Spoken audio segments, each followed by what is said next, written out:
सलग दुसऱ्या दिवशी संध्याकाळी वादळी वारा, मेघगर्जनेसह विजांच्या कडकडाटामध्ये शहर आणि परिसरात दमदार पाऊस बरसलाय।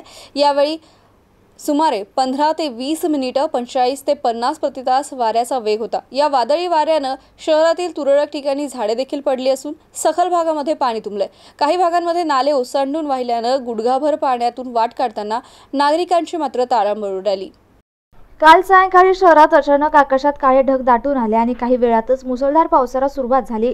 तासभर पडलेल्या या पावसामुळे शहरातील अनेक भागांमध्ये पाणी साचलं असून वाहतुकीला अडथळा निर्माण झाला होता। विशेषतः क्रांती चौक, जालना रोड, सिडको, हडको, उस्मानपुरा, सातारा परिसर, मुकुंदवाडी या भागात रस्ते जलमय झाले होते। पावसामुळे काही ठिकाणी झाडेही कोसळली। महत्त्वाचे म्हणजे पावसाबरोबरच शहरातील अनेक भागात वीज पुरवठा खंडित झाला होता। महावितरणच्या अभियंते कर्मचाऱ्यांनी तातडीने धाव घेत दुरुस्तीची कामे करून वीज पुरवठा पूर्ववत केला।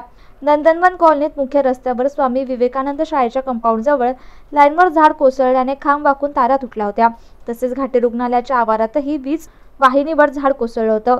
महापालिकेच्या आपत्कालीन विभागाकडून निचऱ्याची व्यवस्था करण्यात येते। दरम्यान हवामान विभागाने 2 दिवस मुसळधार पावसाचा इशारा दिला असून नागरिकांनी घराबाहेर पडताना काळजी घेण्याचं आवाहन करण्यात आलंय।